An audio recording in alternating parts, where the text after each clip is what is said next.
Le titre de mon message est Cultiver l'amour entre chrétiens. Vous savez, là, on est en train de voir l'histoire de Moïse, Aaron et Marie. Et là, Aaron et Marie étaient en train de critiquer Moïse pour la femme qu'il avait. Et là, ils étaient en train de dire, est-ce que c'est seulement l'Éternel parle seulement par Moïse? N'est-ce pas que par nous aussi il peut parler?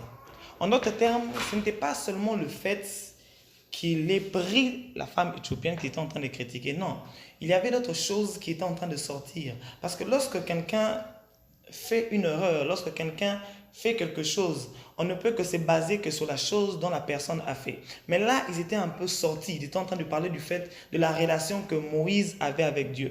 Ils ont essayé de se mettre au niveau de Moïse. Ils ont cru que ce que Moïse avait construit avec Dieu, qu'eux aussi ils étaient capables de parler de la même façon. J'aimerais dire à quelqu'un que Dieu nous aime de la même façon, mais Dieu ne nous parle pas de la même façon. Vous savez, le moment que je passe dans la prière peut avoir de l'influence par rapport à d'autres personnes, parce que j'ai passé du moment dans la prière. Un homme de Dieu qui a dit, le temps passé dans la prière est un temps investi. Alors si moi j'ai investi mon temps et que toi tu n'investis pas son temps, on peut voir la différence. Lorsqu'on va vers Dieu, nous avons une différence au devant des yeux de Dieu.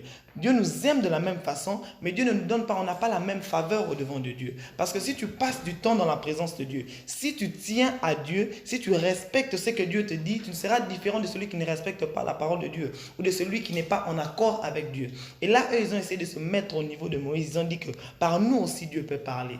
Et après ça, Dieu les a entendus. Et lorsque Dieu les a entendus, Dieu les a demandé de venir vers lui. Vous savez, il y a des moments où nous sommes dans la présence de Dieu et nous croyons que toutes les personnes que nous voyons devant de nous sont comme nous. Or, ce n'est pas toujours le cas. Il y a de ces personnes qui ont développé une relation avec Dieu de sorte que cette relation a de l'influence. Cette relation a de l'influence même dans sa façon de parler, même dans sa façon de faire les choses.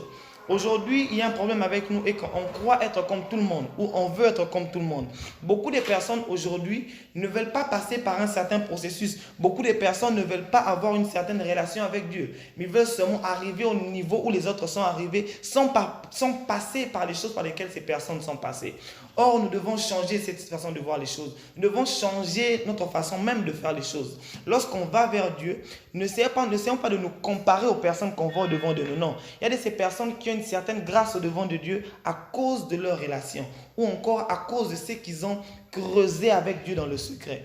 Nous aussi, nous devons apprendre, lorsque nous regardons les gens, n'essayons pas de nous comparer à ces personnes, mais essayons de prendre ces personnes comme des modèles afin d'avoir la même relation avec Dieu. N'essayons pas de critiquer les personnes parce qu'ils ont une certaine grâce, ou n'essayons pas de croire que nous aussi nous pouvons parce qu'on est tous enfants de Dieu, mais apprenons à respecter ce que Dieu met au-dedans des personnes et à essayer de chercher aussi à avoir la même relation que ces personnes ont.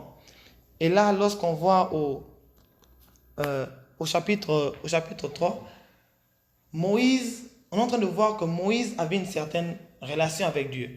Et là, au chapitre 3, on dit, et l'Éternel l'entendit.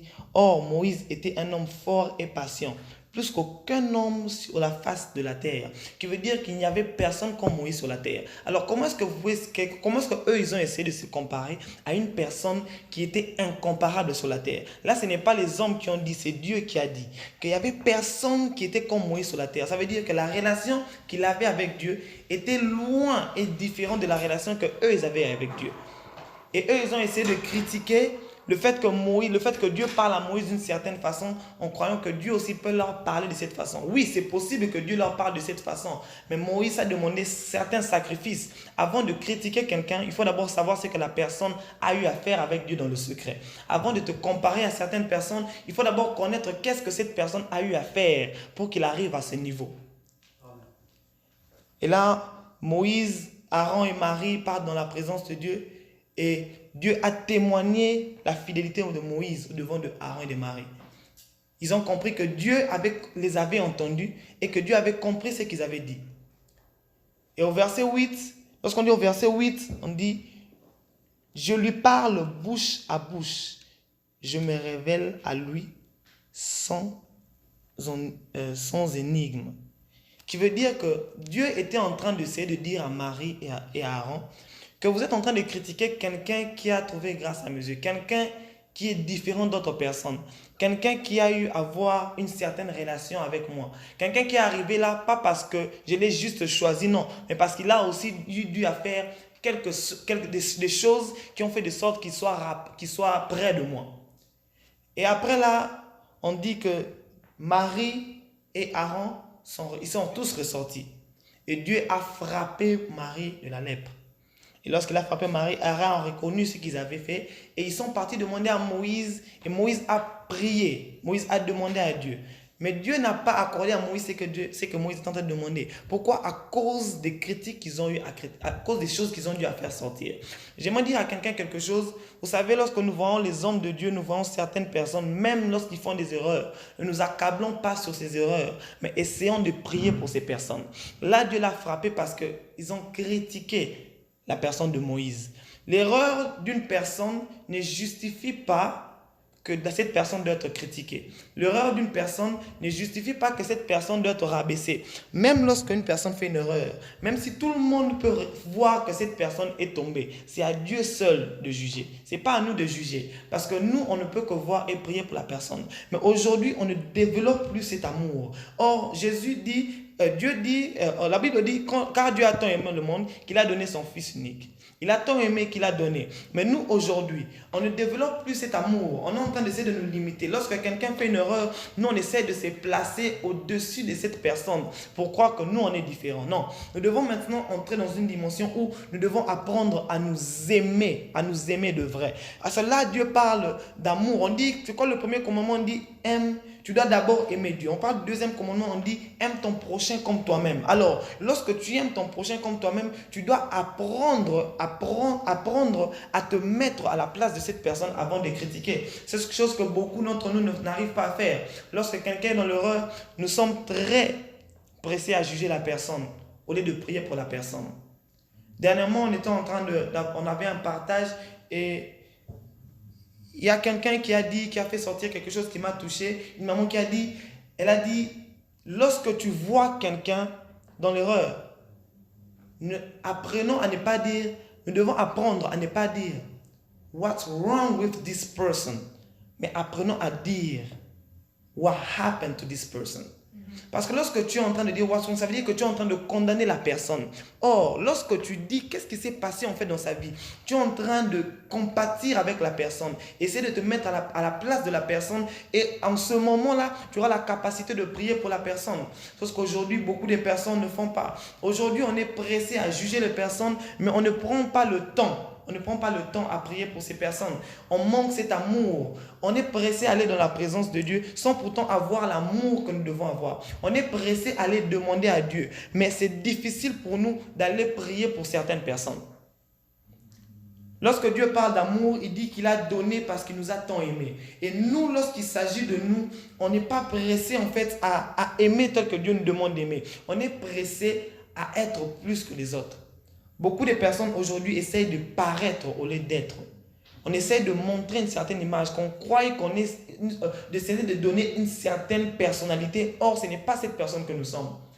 La vraie personne en Christ, une vraie personne qui a été visitée par Dieu, une personne qui a reçu Christ. Et c'est lui qui prend son temps d'entrer dans sa chambre et de prier pour les personnes qui sont tombées, au lieu de critiquer.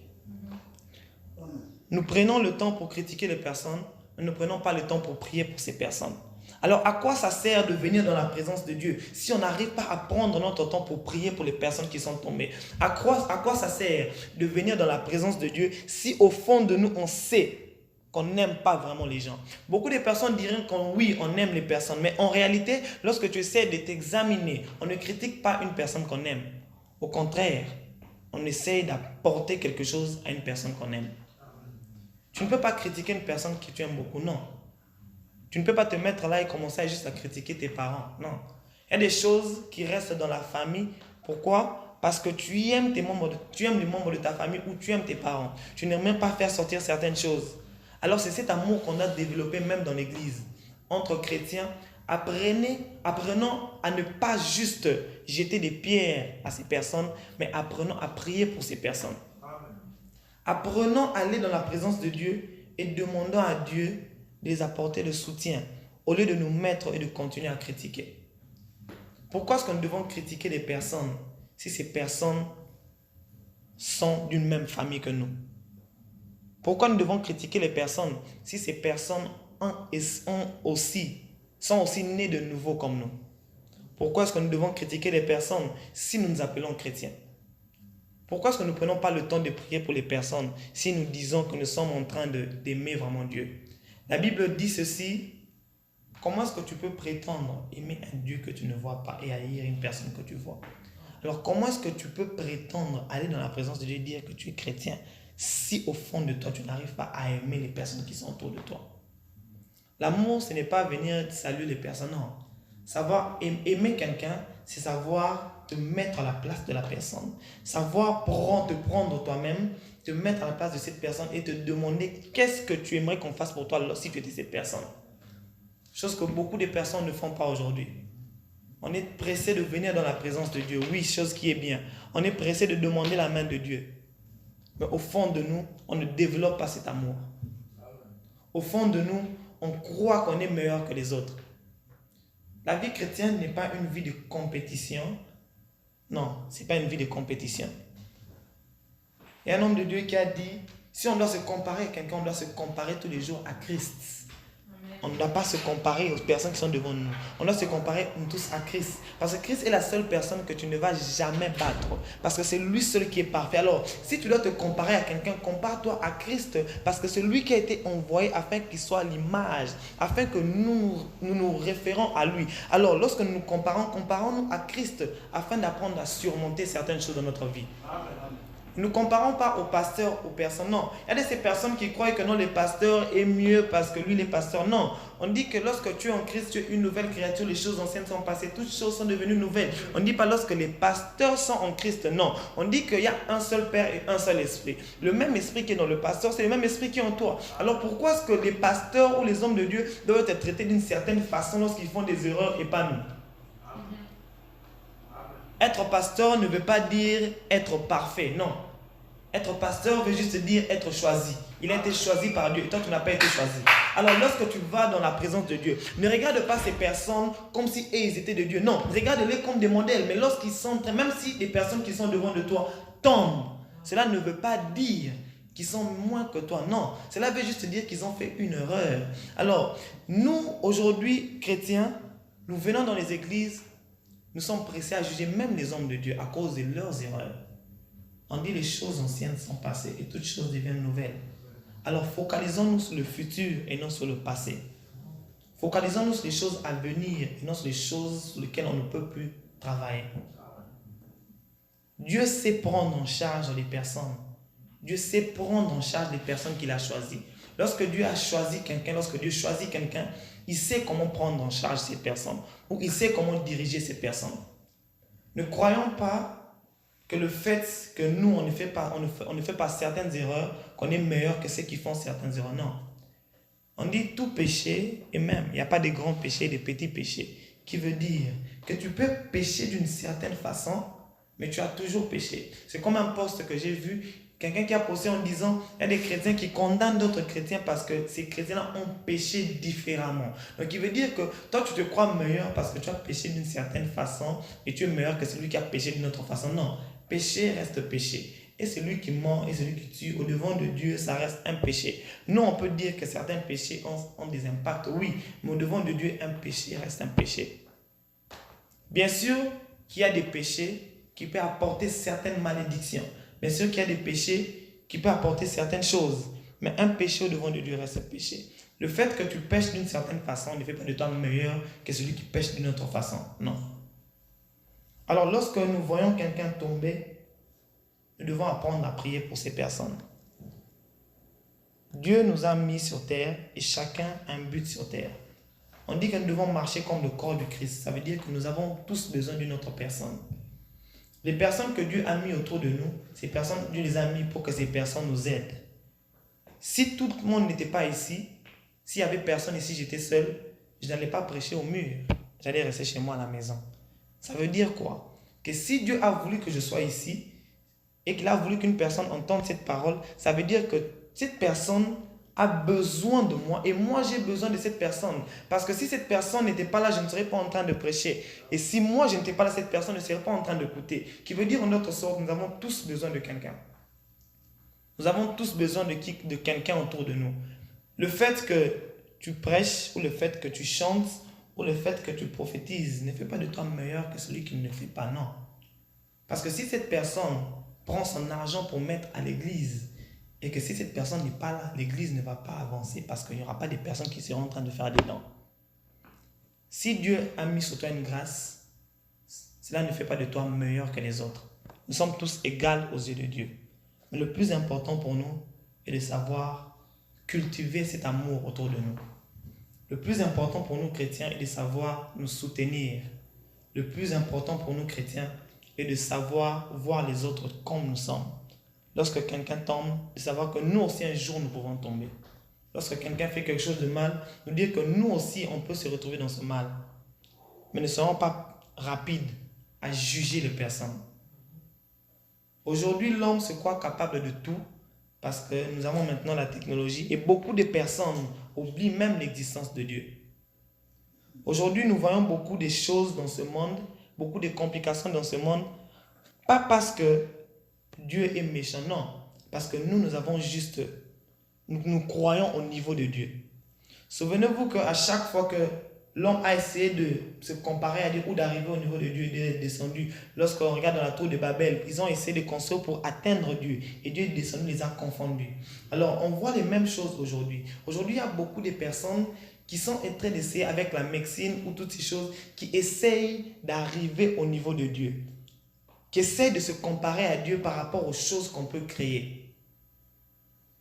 Et ce qui fait que ces choses emmènent beaucoup de complications dans ce monde. Et nous croyons, et beaucoup de personnes croient que le fait qu'il y ait des complications dans ce monde veut dire que Dieu n'existe pas. Non, ce n'est pas le cas. Ou le fait qu'il y ait beaucoup de choses qui se passent dans ce monde, cela veut dire que Dieu ne nous soutient pas. Non, ce n'est pas le cas. Essayons de nous baser sur la parole de Dieu. Basons-nous sur ce qui est écrit. Dieu dit, comment est-ce que tu peux prétendre m'aimer si tu n'arrives pas à aimer ton prochain? Alors apprenons à nous aimer réellement, apprenons à nous soutenir, car c'est très important de se soutenir, car si on ne se soutient pas, on risque de tomber. La Bible dit, un fera tomber 1000 et deux fera tomber 10 000, qui veut dire en d'autres sortes que la force de chacune des personnes est très importante dans un groupe. On dit là où 2 ou 3 sont réunis en mon nom, je suis parmi eux. Plus le nombre augmente, plus nous sommes plus forts. Plus nous nous soutenons, plus nous pouvons faire face au diable. Plus nous nous aimons, plus nous allons aller de l'avant. La Bible dit ceci. Lorsqu'une personne est en Christ, il est une nouvelle créature. Alors, si nous sommes vraiment des nouvelles créatures en Christ, nous devons vraiment essayer de nous aimer. Parce que la seule façon que le diable peut essayer de nous détruire, c'est d'essayer de mettre des choses dans nos cœurs afin qu'on se disperse. L'objectif du diable n'est pas que tu meurs aujourd'hui, car tu peux mourir et aller au ciel. Mais l'objectif du diable est de t'éloigner de Dieu et te tuer. Parce que lorsque tu es loin de Dieu, c'est à ce moment-là qu'il peut te tuer. Parce que le diable peut te tuer aujourd'hui. Si tu sors de la prière, ça ne va rien changer parce que tu iras au ciel. Mais lorsque le diable t'éloigne de Dieu, et si te tue, ça veut dire que tu vas directement en enfer. Alors, étant chrétiens, apprenons à nous aimer.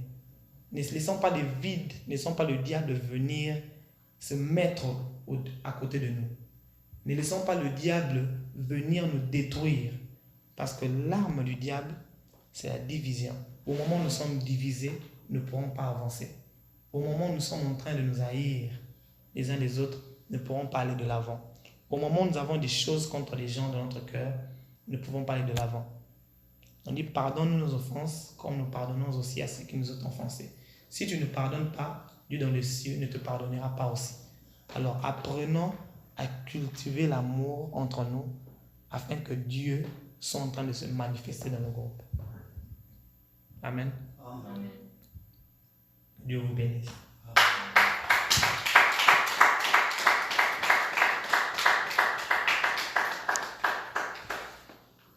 J'ai respecté le temps en matière. Oui? J'ai débordé? 15? En retard, mais j'ai respecté quand même. Yeah,